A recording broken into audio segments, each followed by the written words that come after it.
Eu venho trazendo vídeos de dicas sobre Lies of P no canal já faz um tempo. Eu trouxe um guia para iniciantes e algumas dicas avulsas como pegar todos os itens secretos da Trindade, como fazer todos os finais e sobre build.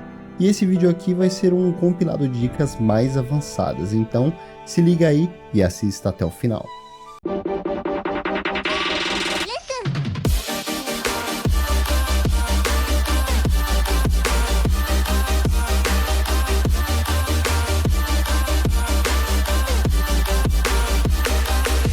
Olá, seja bem-vindo ao canal Faus, o canal que te informa, te dá dicas e te coloca por dentro de tudo no mundo dos games e suas tecnologias. E se você é novo por aqui, não se esqueça de se inscrever e ativar o sininho para não perder nenhum conteúdo aqui do canal. Como já tratei alguns dos assuntos aqui em outros vídeos, vou resumir boa parte, mas se quiser conferir os vídeos na íntegra, vão estar nos cards. E vamos começar com uma dica simples, porém que a maioria esquece.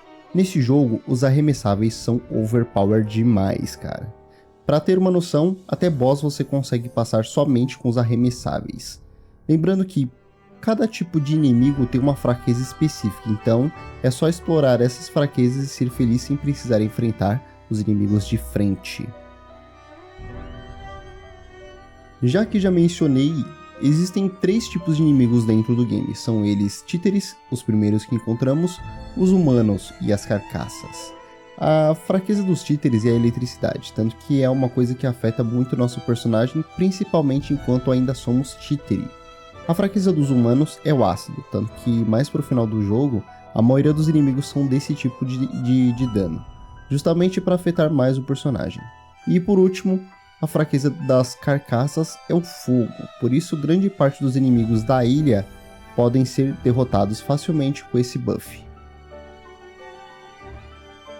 Dos braços legionários existem 2 que têm um potencial absurdo, são eles braço corda de títere e o égide. O braço corda de títere é bom para trazer os inimigos para perto, segurar e levar o personagem até ele. Se você usar e segurar o botão, o personagem dá um especialzinho muito apelão que, dependendo, pode derrubar o inimigo. Isso ajuda bastante em alguns casos. Já o Égide é um escudo que no seu nível mais alto consegue dar uma rajada explosiva como contra-ataque. Uma dica boa com o Égide é que se você segurar ele e ficar spamando o botão de parry, ele vai defender e garantir algumas defesas perfeitas. Existem 2 lugares no jogo com um farm muito bom. Um fica mais ou menos na metade do jogo, antes de enfrentar a Irmandade da Lebre Negra, e o outro fica no segundo Stargazer da Galeria Lorenzini. Você vai encontrar 2 bichões daqueles grandes que vão dar uns 1022 de ergo mais ou menos. Então vale muito a pena gastar um tempinho aqui para upar o personagem ou as armas. Uma build boa para ser usada com o braço corda de títere é a de técnica. Esse braço ele escala com técnica, né? E usando o amuleto de triunvirato, que você consegue trocando o ergo do boss Rei dos Títeres, o braço vai escalar S com a sua build.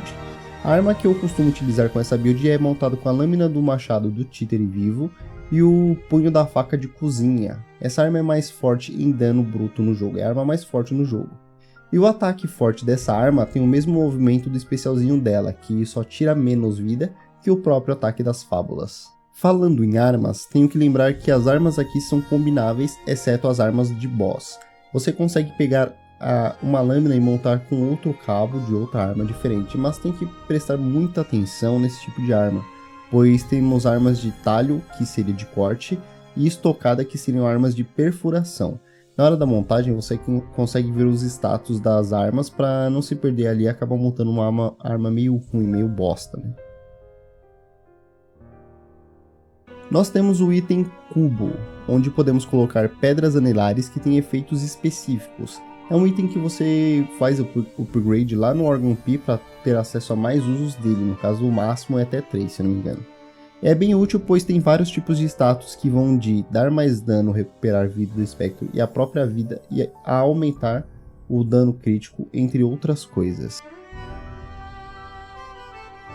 Já que falamos do espectro, ele pode ser invocado a partir do segundo boss utilizando o fragmento de poeira estelar, que é um item muito fácil de se encontrar e farmar nos inimigos. O Espectro é uma versão nossa do futuro que utiliza sempre as armas dos bosses. E uma curiosidade do porquê ele aparecer no segundo boss é que, por ele usar sempre as armas de boss, né? No primeiro boss ele não teria uma arma, já que ali ainda não teríamos derrotado nenhum. O jogo tem uma defesa bem básica, já que não temos escudo, fora o Edge, é claro, para nos defender. Mas tem uma mecânica que recupera a nossa vida se atacarmos a tempo. Fica uma risca mais clara quando recebemos algum ataque e essa barra vai enchendo conforme causamos dano no inimigo. E ainda podemos aumentar o tempo em que ela cai e o tamanho a ser recuperado também naquelas habilidades, sub-habilidades ali, aquelas habilidades passivas ali no órgão Pi. Lá na Árvore Dourada você consegue coletar as moedas de ouro e também pode resetar alguns status do personagem e do próprio braço legionário. Isso aqui pode ajudar quando for querer testar builds novas, lembrando que é a própria árvore que produz as moedas que podem ser aceleradas com uma poção, tá? E isso ajuda bastante, principalmente quando você erra alguma coisa e precisa voltar atrás. Esse jogo tem um sistema de esquiva e parry complicados, mas com o tempo você consegue pegar as manhas. Mas aqui vai uma dica muito boa para evitar sofrer tanto nesse jogo. Não fique na defensiva, ataque sempre que puder e sempre agressivamente. Aprendi isso nas várias vezes enfrentando o último boss para o final verdadeiro, né? O Títere Anônimo. Ele causa muito dano e tem muito combo, e na segunda fase nem se fala. Só consegui passar ele sendo extremamente agressivo, né, e não dando quase nenhum espaço para ele atacar. Uma coisa que ajuda com certeza são os amuletos e existem diversas utilidades, mas quero destacar os amuletos que aumentam o dano em tipos de inimigos. O amuleto Carniceiro de Carcaças, que aumenta o dano em carcaças, o amuleto do Títere Assassino, que aumenta o dano em humanos, e o amuleto Destruidor de Títeres, que causa mais dano em títeres. Isso aqui vai ajudar muito a enfrentar os bosses sem tanta dificuldade. Outra coisa, as armas dos bosses são legais e boas, mas os amuletos ajudam muito mais, já que, como falei, a build que eu comentei no vídeo é a que causa maior dano. Tente pegar os amuletos antes das armas, assim fica mais fácil a cada NG. E eu quero destacar o amuleto da Cólera Penetrante, que te dá imunidade a todas as penalidades sofridas, menos a quebra, né? A quebra é um caso à parte. Isso ajuda naquelas partes que tem aqueles gases azuis e verdes que causam dano, né? Onde tem aquela água verde, tipo no pântano, sabe? Aí você fica imune e ajuda a explorar. O jogo não conta com armaduras e as roupas e acessórios são só para fazer o Fashion Souls desse jogo. Quem faz o papel de armadura, por assim dizer, são as peças de defesa que você consegue achar pelo mapa ou comprando com o Putinella lá no hotel. Mas fiquem atentos, pois algumas peças que você reencontra no jogo, no NG+, vão ter uma adição de nível ficando com mais 1 ou mais 2. Isso encontrando elas nos mesmos locais onde você achou da primeira vez. Agora, aqui vão algumas curiosidades sobre o jogo. Você ganha 2 armas especiais no jogo sem enfrentar bosses. Essas são a Mentira Dourada, que você pega lá pro final do jogo, se tiver pego o quadro de Carlo criança. E mentido o suficiente, né? Que daí o nariz no quadro vai crescer e vai virar um bastão. E a Glaive Crescente do Dragão Cerulho, que é arma em formato de DLC grátis, né? Em parceria com o Long Fallen Dynasty. Outra coisa curiosa é que Carlo pode não ser o Pinóquio, mas sim o Homem de Lata de O Mágico de Oz. Eu falo sobre isso no vídeo sobre a DLC e a continuação do jogo. Outra coisa, que é até falado no jogo e acaba explicando porque aparecer o relógio voltando quando o nosso personagem morre, é que a Sofia faz com que nós voltemos no tempo toda vez que morremos. Isso explica porque o Espectro é o nosso personagem, só que no futuro. É como se fôssemos nós mesmos em um NG+, e por isso que ele tem as nossas armas e a nossa aparência, né?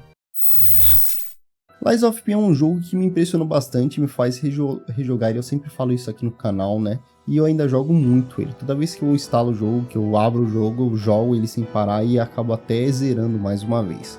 Ele tem uma rejogabilidade sensacional e é até viciante por causa disso, né? Acredito que essas dicas que eu reuni nesse vídeo aqui vão de fato ajudar vocês. Com pequenos ajustes vocês conseguem construir builds infinitas nesse jogo e isso é incrível demais. Fora os colecionáveis e os finais que tem pra fazer, né? Cara, é muita coisa que tem pra fazer nesse jogo, então vale super a pena você conferir. E eu gostaria de ouvir a opinião de vocês sobre o vídeo de hoje, se vocês gostaram, então deixe nos comentários que eu vou ler e responder. Se você curtiu o vídeo e quer ver mais conteúdo como esse, não se esqueça de deixar o seu like e se inscrever no canal para não perder nenhum vídeo no futuro. Compartilhe também com seus amigos que também gostam de games. Agradeço muito por ter me acompanhado até aqui, espero que tenham gostado do conteúdo e continuem acompanhando o canal. Até o próximo vídeo, pessoal, muito obrigado por tudo, fique com Deus e falou!